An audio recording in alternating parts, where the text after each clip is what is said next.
Assalamualaikum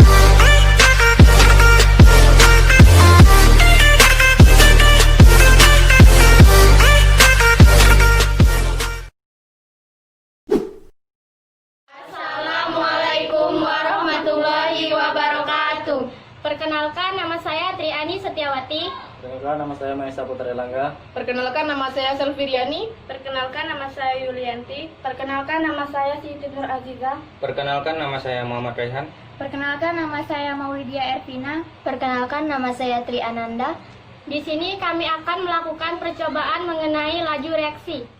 Praktikum yang pertama yaitu pengaruh perbedaan konsentrasi terhadap laju reaksi. Alat dan bahan yang digunakan yaitu gelas, label, stopwatch, air mineral, fiksal, dan 3 buah cangkang telur. Prosedur kerja, siapkan 3 buah gelas bening 150 ml yang telah diberi label A, B, dan C.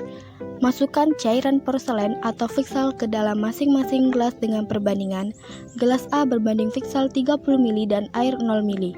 Gelas B berbanding fiksal 20 ml dan air 10 ml. Gelas C berbanding fiksal 10 ml dan air 20 ml. Siapkan 3 stopwatch untuk masing-masing gelas. Masukkan cangkang telur ke dalam masing-masing gelas secara bersamaan. Amati perubahan yang terjadi sampai reaksi berhenti.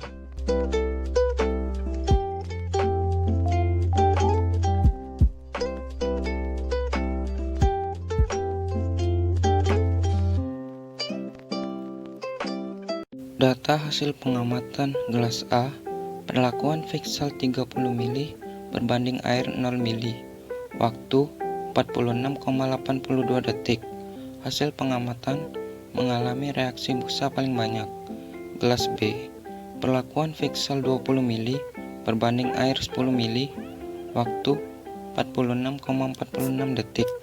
Hasil pengamatan mengalami reaksi dengan busa lebih sedikit dari gelas A.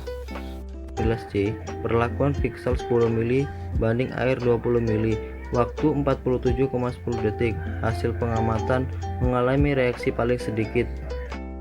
Pertanyaan pertama yaitu, komposisi manakah yang selesai bereaksi lebih cepat? Komposisi yang selesai bereaksi lebih cepat yaitu gelas berlabel A. Pertanyaan kedua, bagaimana pengaruh konsentrasi terhadap laju reaksi? Pengaruhnya yaitu laju reaksi gelas A lebih banyak karena menurut teori tumbukan semakin banyak permukaan yang bersentuhan dengan partikel larutan, maka peluang terjadinya reaksi semakin banyak. Pertanyaan ketiga, buatlah kesimpulannya logis berdasarkan percobaan yang telah Anda lakukan. Berdasarkan pengamatan yang telah kami lakukan, gelas A lebih banyak mengalami perubahan reaksi karena semakin banyak larutan partikel akan semakin cepat mengalami laju reaksi.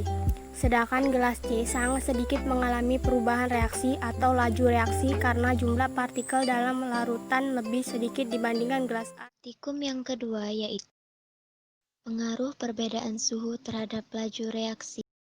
Alat dan bahan yang digunakan: botol air mineral 3 buah, stopwatch 3 buah, balon 3 buah, adem sari 3 buah, air panas 20 ml, air dingin 20 ml, air normal 20 ml, label. Pertama, siapkan 3 buah botol yang telah diisi air dan diberi label. Botol air mineral A untuk air panas, botol air mineral B untuk air dingin, botol air mineral C untuk air normal. Selanjutnya, masukkan masing-masing 20 ml air panas, air dingin, dan air normal ke dalam masing-masing botol air mineral. Lalu, masukkan serbuk adem sari sebanyak 1 bungkus ke dalam masing-masing balon tiup.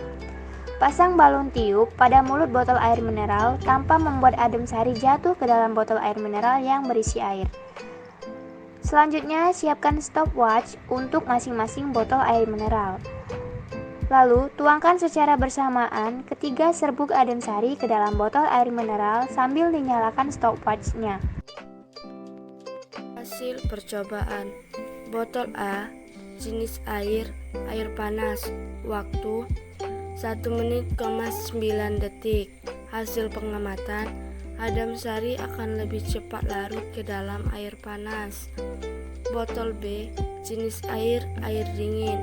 Waktu 1 menit, 5 detik. Hasil pengamatan, adem sari tidak terlalu cepat dan tidak terlalu lambat untuk larut ke dalam air. Botol C, Jenis air, air normal. Waktu 1 menit, 6 detik. Hasil pengamatan, adem sari larut lebih lama dari air panas dan air dingin. Pertanyaan pertama, perubahan apa yang terjadi dalam reaksi tersebut? Botol yang berisi air panas membuat adem sari lebih cepat larut dibandingkan dengan air dingin dan air normal. Pertanyaan kedua, bagaimana pengaruh suhu terhadap laju reaksi? Hubungkan jawaban dengan teori tumpukan. Suhu pada air panas akan lebih cepat melarutkan adem sari sehingga akan lebih cepat pula mengalami perubahan reaksi. Menurut teori tumpukan pun, semakin banyak partikel yang bersentuhan, larutan akan mengakibatkan perubahan laju reaksi.